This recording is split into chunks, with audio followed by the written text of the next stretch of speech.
Assalamualaikum warahmatullahi wabarakatuh.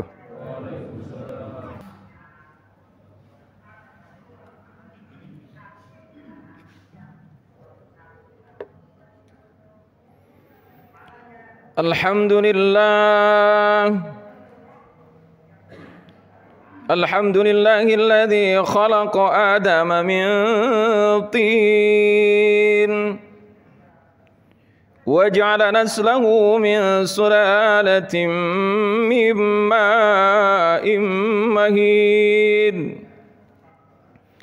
قسمهم بعلمه إلى أصحاب الشمال وأصحاب اليمين قسمة كتبت فكتمت غير أن للسعادة والسقاوة عنوانا يستبين أحمده سبحانه حمد أوليائه المتقين وأشهد أن لا إله إلا الله وحده لا شريك له الملك الحق المبين وأشهد أن محمدا عبده ورسوله الصادق الوعد الأمين اللهم فصل وسلم وبارك على سيدنا ومولانا محمد وعلى آله وأصحابه والتابعين أما بعد فيا عباد الله أوصيكم ونفسي بتقوى الله وطاعته في كل وقت لعلكم تفلحون ولعلكم ترحمون فقد قال الله تعالى في كتابه الكريم أعوذ بالله من الشيطان الرجيم بسم الله الرحمن الرحيم Ya ayyuhalladzina amanu taqullaha haqqa tuqatih wa la tamutunna illa wa antum muslimun. Ma'asyiral hadirin sidang salat Jumat rahimakumullah wa iyyakum. Puja dan puji mari kita sama-sama tujukan hanya untuk Allah Subhanahu wa taala. Tak ada satupun pujian dan pujaan yang ditujukan kepada manusia yang menguntungkan kita. Melainkan ketika kita memuja dan memuji membesarkan nama manusia, dialah yang bertambah kehebatannya. Tapi kita yang memuja dan memujinya tak akan pernah mendapatkan manfaat sedikit pun, bahkan seterusnya kita berada dalam kehinaan. Namun ketika pujaan dan pujian ini ditujukan untuk Allah Subhanahu wa taala, Allah tidak akan pernah bertambah kehebatannya karena dipuji oleh hambanya.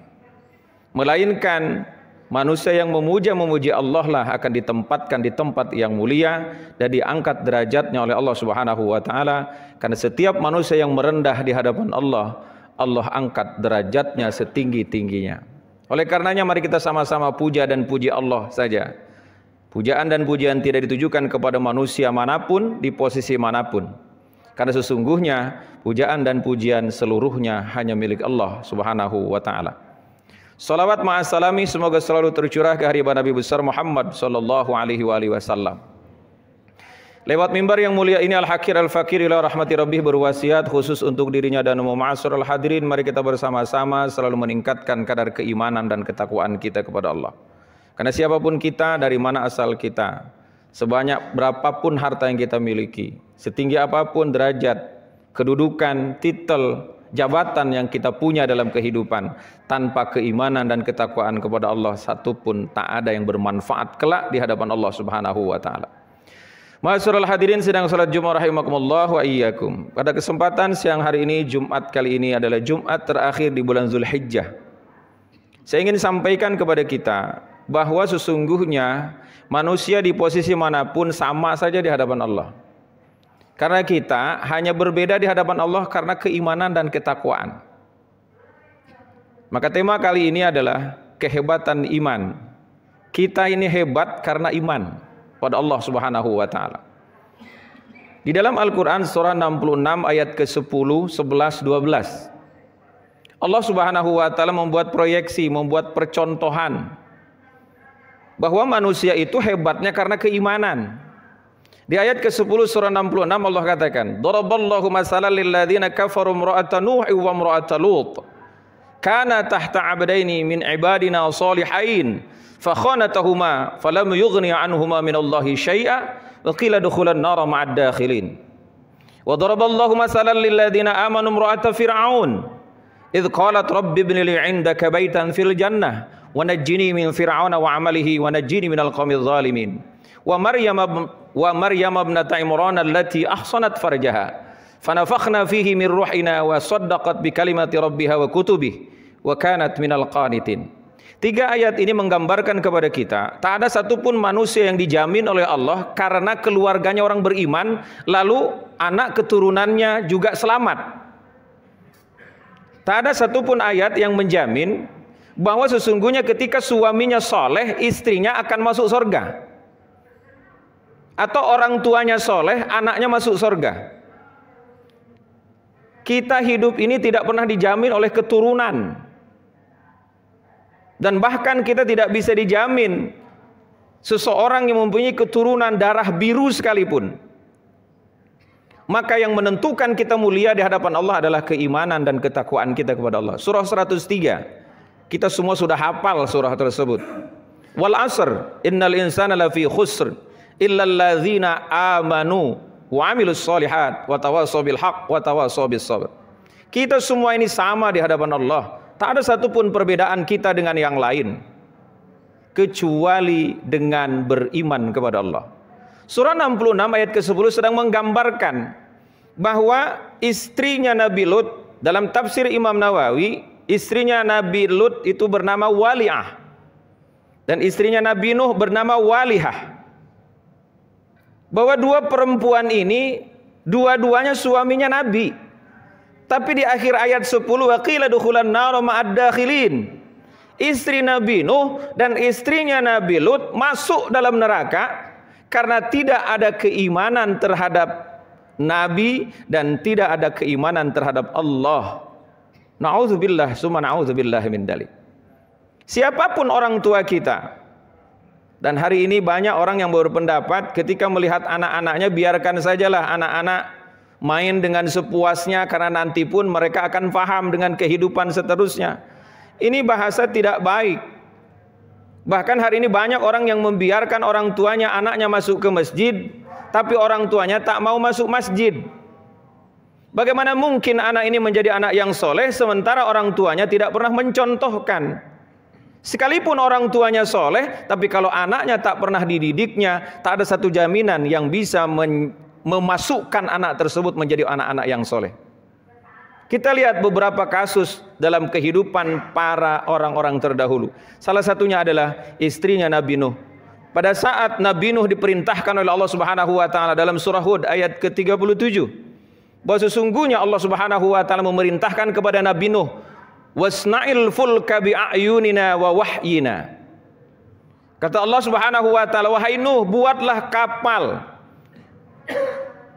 bi'ayunina wa wahyina, dengan apa yang melalui pengawasanku dan juga dengan ilmu yang aku berikan lewat wahyu. Karena sesungguhnya manusia pertama kali yang membuat kapal adalah Nabi Nuh alaihi salatu wassalam. Namun ada yang tidak biasa yang dilakukan oleh Nabi Nuh karena sesuai dengan perintah Allah. Hari ini ketika kita menemukan tempat pembuatan kapal, mesti tempatnya di pinggir laut. Tapi Nabi Nuh karena perintah Allah, ia membuat kapalnya di atas bukit, yang lalu kata istrinya Nuh yang bernama Walihah, innahu majnun, sesungguhnya Nuh itu orang gila. Artinya seorang istri pun hari ini kalau kita tidak didik, ini istri Nabi, tentu Nabi Nuh mendidik istrinya tapi tak diberikan keimanan dan hidayah oleh Allah, maka celakalah kita, siapapun kita hari ini, zuriyah siapapun hari ini. Bahkan mungkin saja keturunan yang mulia Rasulullah SAW ada yang berkhianat. Tak ada satupun yang dijamin oleh Rasulullah SAW. Suatu saat dalam tafsir Imam Nawawi, Rasulullah pernah menjelaskan kepada Hafsah, saudarinya, beliau katakan, aku tidak pernah menjamin kalian masuk surga karena keturunanku. Artinya keturunan tak menentukan kita menjadi orang-orang hebat tanpa ada keimanan yang kita miliki. Yang kedua, istrinya Nabi Lut. Istrinya Nabi Lut ini siapa? Wali'ah ini adalah orang yang pernah mendukung perbuatan umatnya Nabi Lut. Kalau hari ini yang sedang ngetren LGBT, lesbian, orang suka dengan wanita, wanita suka dengan wanita, laki-laki suka dengan laki-laki. Ini adalah perbuatan kaum Sadum yang di dalam Al-Quran Allah menimpakan musibah yang luar biasa. Dan hari ini di negeri ini sudah mulai ada indikasi-indikasi yang bahkan ada beberapa orang yang menginginkan disahkannya undang-undang perlindungan bagi mereka-mereka yang memiliki sifat-sifat apa yang ditunjukkan oleh kelompok Nabi Lut. Na'udzubillah summa na'udzubillahi min dalik. Istrinya Nabi Lut tak pernah melakukan hal seperti itu, tapi ia mendukung masyarakatnya untuk melakukan suka sesama jenis. Kedua-duanya diponis oleh Allah. Wa qila dukhulan nar ma'ad dakhilin. Ma'asyiral hadirin sedang salat Jumat rahimakumullah wa iyyakum. Yang kedua, di ayat ke-11 Allah Subhanahu wa taala membuat contoh besar bagi orang-orang yang beriman. Salah satunya adalah wa daraballahu masalan lil ladzina amanu imra'ata fir'aun. Allah membuat contoh yang luar biasa, contoh orang yang beriman, yaitu seorang perempuan yang dikuasai oleh pemimpin zalim luar biasa. Siapa beliau? Beliau adalah Asiyah bintu Mazahim yang dijadikan istri oleh Fir'aun yang selama hidupnya melakukan kezoliman yang tak pernah berhenti. Kemudian yang paling hebatnya Fir'aun mengaku dirinya sebagai Tuhan. Tapi apa yang dilakukan oleh Asiyah? Di ayat tersebut ia berdoa dengan dua doa. Yang pertama, Rabbi ibnili indaka baitan fil jannah wa najjini min fir'auna wa amalihi wa najjini minal qaumiz zalimin. Ya Allah, dirikanlah sebuah rumah untukku di dalam sorga dan selamatkan aku dari Fir'aun dan perbuatannya, selamatkan aku dari orang-orang yang zalim. Dalam kitab Qasasul Anbiya, Imam An-Naisaburi pernah menjelaskan ternyata Asiyah bintu Mazahim seumur hidupnya tak pernah bisa disentuh sedikit pun oleh Fir'aun, karena dengan doanya kepada Allah Subhanahu wa taala, dengan cara yang Allah ciptakan dan dimasukkan dalam akalnya Asiyah bintu Mazahim ketika ingin dinikahi oleh Fir'aun. Ia mengajukan sebuah permintaan, boleh anda menikahi saya, tapi tolong bangunkan dua rumah. Satu rumah untuk aku beristirahat, satu rumah untuk melayanimu. Ternyata tidak selesai sampai di situ. Asiyah melanjutkan doanya. Setelah dijadikan dua rumah oleh Fir'aun, maka ia berdoa kepada Allah, Rabbi najjini min Fir'auna wa amalih wa najjini minal qaumiz zalimin. Allah, ya Allah, selamatkanlah aku dari Fir'aun dan perbuatannya.